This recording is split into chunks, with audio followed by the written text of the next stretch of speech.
안녕하세요. 저는 메가스터디 학원에서 수학을 가르치고 있는 전진아라고 합니다. 네, 만나 뵙게 돼서 반갑습니다. 네, 오늘 제가 말씀드릴 부분은요, 이번 한성여고 중간고사 수학에 대해서 어떻게 출제가 되었는지, 그 부분을 기출을 분석하고 앞으로의 경향에 대해서 안내 말씀드리겠습니다. 네. 우선 저는 현재는 성북 메가스터디 학원에서 저희 한성여고 친구들을 고등학교 1학년 친구들과 고등학교 2학년 친구들 가르치고 있고요. 그 전에는 대치 우리학원과 대치 명인학원에서 수학을 가르쳤습니다. 이번 한성여고 같은 경우에는요, 다른 학교들과 별반 다를 부분 없이 범위는 동일했습니다. 1단원부터 3단원까지 출제가 되었고요. 문항수도 사실 많지 않았어요. 객관식 18문항과 서술형 3문항으로서 토탈 21문항이 출제되었습니다. 그리고 난이도 같은 부분에도 작년과 비슷하게 하문제가 앞쪽에 포진되고 점진적으로 난이도가 올라가는 유형으로 나타냈고요. 뒤쪽에 있는 문항들이 좀 어렵고 힘들어서 아이들이 그 부분에서 굉장히 실수가 많거나 아니면 소위 말하는 멘탈이 무너졌다라고 말하는 일들이 뒷장 부분에서 많이 일어났다라고 봐주시면 좋을 것 같아요. 그래서 우리 아이들이 이 정도까지는 사실 점수 확보가 잘 됐을 텐데 그 이후의 점수 확보가 사실은 조금 힘들었다라는 점을 볼 수 있는 게 1등급 컷이 80점이었고요. 이 부분은 이제 학교의 선생님께서 말씀해 주신 거라서 2등급 컷은 63점, 그리고 평균은 50점이 나왔어요. 그러니까 아이들이 여기까지만 맞추고 뒤에는 와르르 무너진 친구들이 사실 굉장히 많았다라고 봐주시면 좋을 것 같고요. 하지만 1등급 같은 경우에는 상문항 정도만 손을 못 댔더라도 사실은 1등급 맞는 것까지도 무리는 없었겠구나라고 봐주시면 좋을 것 같아요. 우선 한성여고가 이번에 특이했던 점은 총 제가 아까 3단원이 나왔다라고 말씀을 드렸는데 1단원과 3단원에 대한 출제율이 굉장히 높았고요. 2단원은 출제율이 굉장히 적었습니다. 아이들이 힘들어하거나 문제에서 킬러 문제라고 말을 하는 소위 난이도가 높은 문항들이 많이 나오는 단원이 이번 중간고사에서도 사실은 1단원과 3단원을 아이들이 많이 어려워하는데 그 단원의 출제부열이 높았기 때문에 1단원과 3단원을 얼마만큼 고난도까지 공부했냐에 따라서 등급 컷이 나뉠 수 있었다라고 봐주시면 좋을 것 같아요. 앞쪽은 비교적 쉬웠었고 뒤로 갈수록 문제수가 점점점 어려워졌다라는 거 볼 수 있을 거고요. 보통 대개 서술형 1번 하면 쉽겠지라고 생각을 할 텐데 아마 아이들이 객관식을 풀다가 시간이 없어져서 서술형으로 넘어가려고 했는데 서술형 1번부터 어렵다 보니까 이번 시험 서술형은 굉장히 어렵나 봐 라고 생각하고선 아마 우르르 다들 손을 대지 않았다라고 하더라고요. 근데 그런 부분들도 보시면 알 수 있겠지만 다항식의 연산이 1단원인데 1단원의 비율이 서술형 3문제 중에서도 2문제가 있었다라는 점도 사실은 작년 시험지를 분석한 친구들이라면 작년에서도 이제 한성여고가 어려워졌다 라고 아이들이 굉장히 그 전년도의 출제 기조가 변화됐던 시점이 사실 작년도였는데 작년도에서도 출제가 가장 아이들이 많이 힘들어했었고 출제율이 높았던 단원도 1단원 다항식의 연산이었거든요. 그래서 그것과 동일하게 이번에도 다항식의 연산에서 고난도 문항을 어김없이 출제했었다라고 봐주시면 좋을 것 같습니다. 그렇다고 해서 한성여고가 특별하게 신유형을 냈냐, 사실 그건 아니거든요. 얼마든지 저희가 예측해 줄 수 있었고 출제 경향을 미리 알고 아이들에게 줄 수 있었음에도 불구하고 그 부분에 대해서 혹시 작년만 어려웠겠지라고 생각을 하고 교과서 위주로 공부를 했다거나 시중 문제집만으로 공부를 했다면 사실은 그거는 미스라고 생각하시면 돼요. 왜냐하면 한성여고는 분명히 어려운 문항들을 출제를 하되 그걸 모의고사에서 그대로 복사 붙여넣기 하지 않아요.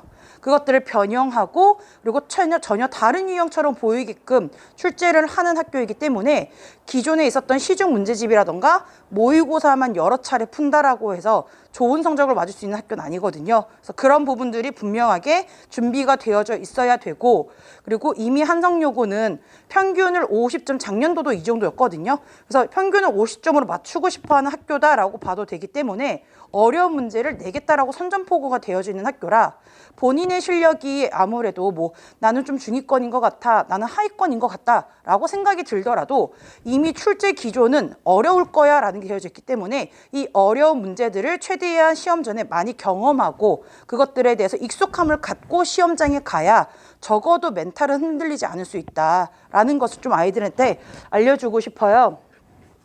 여기가 지금 이미 한성여고에서 출제되었던 문제인데요. 여기 보시면 뭐 2차 시기 완전 제곱 시기 되도록 이라는 문제와 저희가 이번 시험 TBS 자체 교재에서도 2차 시기 완전 제곱 시기 되도록 이라는 문항을 저희들은 공부를 했었습니다. 그래서 이런 부분은 사실 거부감 없이 풀 수 있어야 되고, 그다음에 저희들은 사실 삼각형으로 공부했던 문제인데요. 속력과 사각형 안에서 해서요. 여기는 이제 속력을 나왔는데 매초 2의 속력이라고 나왔지만 문제는 사각형으로 출제가 되었어요. 그렇기 때문에 저희도 이 문제 풀 때 아이들이 많이 어려워했는데 이것보다 좀 더 심화된 버전으로 나왔기 때문에 아이들은 풀기가 사실 상당히 힘들었을 것이다 라고 보여지고 있고요. 그리고 이번에 이제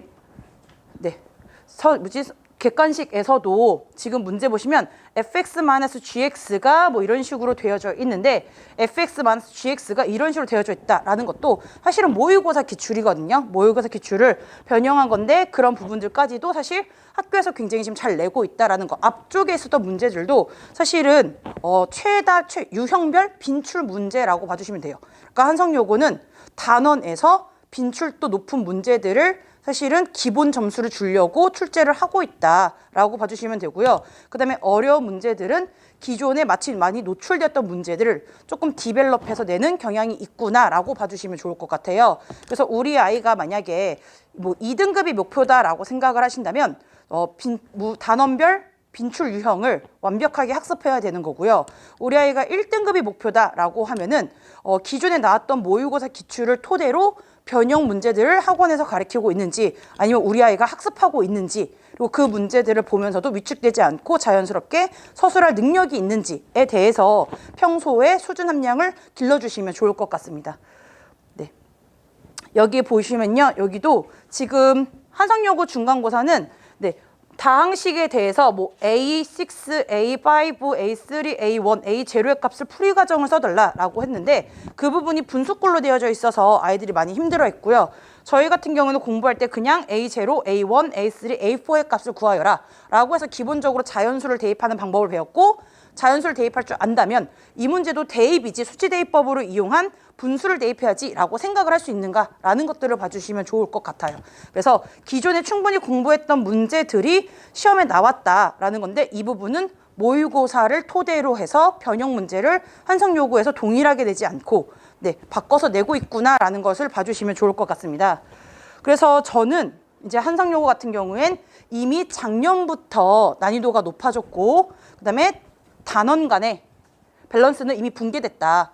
쉽다라고 생각하는 단원은 거의 안 내는 것 같이 쉬운 문제들만 내고요. 어려운 단원이나 개념이 들어가져 있는 문항수를 최대한 많이 내고 있으니 어렵다고 거길 안 보는 게 아니라 어려우면 어려울수록 집중적으로 아이 스스로 더 깊게 공부를 해서 마스터를 해줘야 된다라고 봐주시면 좋을 것 같습니다. 그래서 아마 기말고사도 지금보다는 조금 쉽게 낼 수는 있을 거나 사실 변동이 없다라고 봐주시면 좋을 것 같고요. 그리고 심화 단원의 출제 비중이 높기 때문에 어렵다고 안 보면 안 되고 어려울수록 집요하게 파고들어서 자기 것으로 마스터해주면 한 단원만 공부해도 사실 굉장히 많은 것들을 풀 수 있는 능력이 생길 것이다 라는 것들. 그래서 피하지 말고 헤쳐나가자라는 마인드를 가지시면 좋을 것 같고요.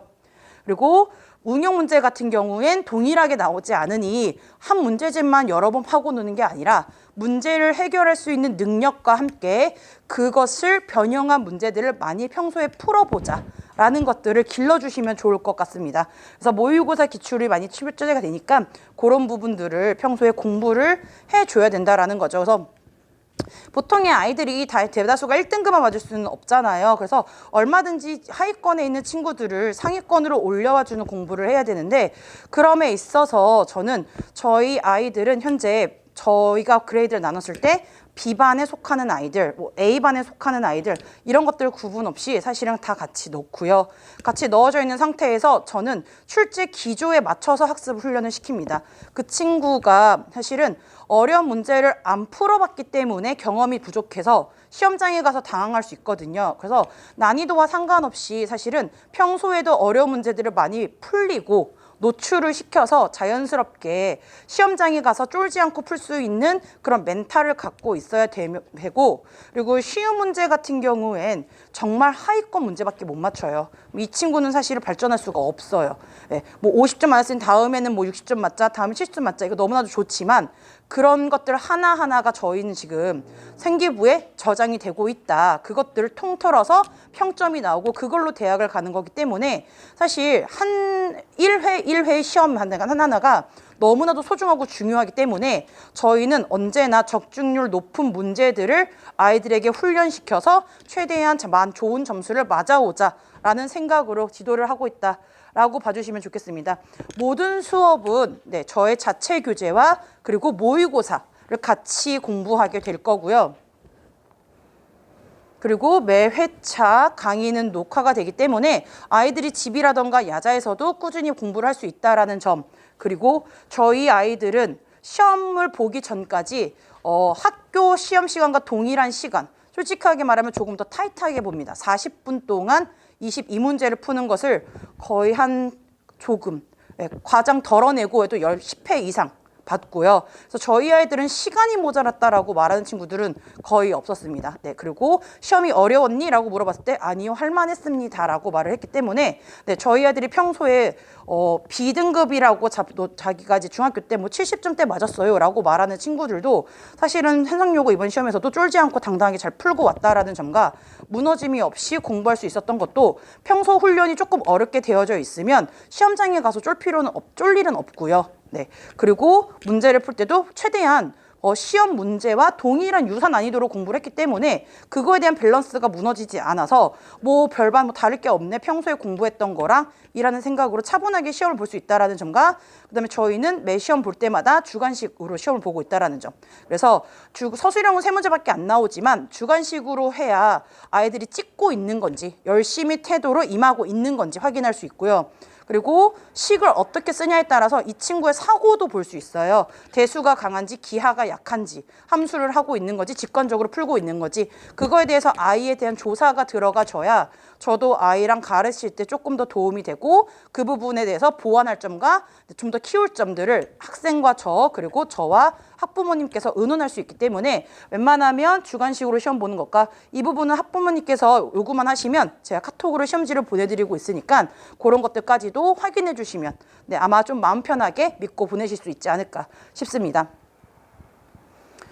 보면요, 저는 어차피 끝은 1등급을 목표로 하고 있고 1등급을 맞기 전까지는 언제나 모든 아이들을 최선을 다해서 1등급을 맞을 수 있는 학생이라고 생각하고 가르치고 있고, 그 부분에서도 보여다 주시다시피 1학년 때는 6등급이었지만 고3 때는 1등급으로 끝나는 친구들, 그리고 중간중간 1학년 때는 4등급이었지만 고2 때는 1등급으로 올라왔다라고 말하는 친구들이 사실은 한두 명이 아니라는 점, 제 거 브로셔 보면 더 많은 친구들이 있는데 저는 한 하이에서 1등을 타깃으로 한 나이만 100점 맞자라고 가르치는 게 아니라 저의 학생들이라면 모두가 다 성적 향상이 돼야지 라는 마인드로 아이들을 가르치고 있기 때문에 한 명 한 명 제가 포기하지 않고, 그리고 제가 무슨 조교한테 맡기거나 그러지 않은 채 클리닉 또한 제가 들어가고 있다라는 점. 그래서 제 시간을 투자해서 아이들의 성적 향상을 내고 있기 때문에 굉장히 아이들한테도 만족도가 높다라고 봐주시면 좋을 것 같습니다. 그래서 아이들과 공부할 때는 굉장히 커뮤니케이션으로 강한 수업을 하고 있고요. 저의 풀이를 아이들한테 주입시키는 게 아니라 아이들과 상호 호흡 작용하면서 어떻게 공부하고 있는지를 계속 끊임없이 물어봐 주고요. 그래서 첫 번째는 수학적 사고력을 길러준다라고 봐주시면 좋을 것 같아요. 본인이 혼자 시험장에 들어가는 것이 저를 끌고 가는 게 아니기 때문에 본인이 그 문제를 풀 수 있는 능력을 길러야 돼요. 그러려면 한 문제를 풀 때 문제를 여러 가지 푸는 게 아니라 한 문제를 풀더라도 정확하게 봐야 된다는 점. 문제를 풀 때 어떤 키워드를 갖고 접근을 하는지에 대해서 방향성 설정을 항상 끊임없이 물어보고요. 그래서 그거에 대답을 못하면 솔직히 조금 혼나요. 그래서 제가 좀 아이들이 많이 무섭다라고도 말을 하는데 사실 그 시기를 겪고 견디면 본인 스스로 하는 공부하는 양이 늘어질 거기 때문에 나중에 고3 가서 혼자 뭐 자습을 한다거나 뭐 스카 가서 독서실에서 공부를 한다거나 했을 때 자기 주도 힘이 굉장히 길러질 거라고 저는 믿고 그것을 1학년, 2학년 때 좀 학습시켜야 된다라고 생각합니다. 그래서 저한테 마냥 의존하는 게 아니라 저랑 커뮤니케이션을 해야 되고 저의 물음에 답할 수 있는 그런 학생이 되도록 길러준다라는 게 제가 이제 다른 선생님들과의 다른 점이지 않을까라고 싶고요. 시험 기간이 다가오면 무조건 시험 대비를 해야 되고 그것들의 평균들을 맞춰서 부모님께도 예상 등급 컷이나 예상 점수 이 정도 될 것 같다라는 것을 좀 먼저 미리 말씀드리고 있는 편입니다. 네, 저희 반 수업 같은 경우엔 수요일과 일요일 이렇게 들어가져 있고요. 수요일이 안 되는 친구들은 목요일도 강의입니다. 그래서 수일반 혹은 목일반으로 들어와서 수업을 진행하면 됩니다. 네, 궁금하신 점 있으시면요. 저희 학원에 수학하고 이름 남겨주시면요. 제가 또 한 분 한 분 연락드려서 한번 상담해 드릴 테니까요. 편하게 연락처 남겨주세요. 네, 감사합니다.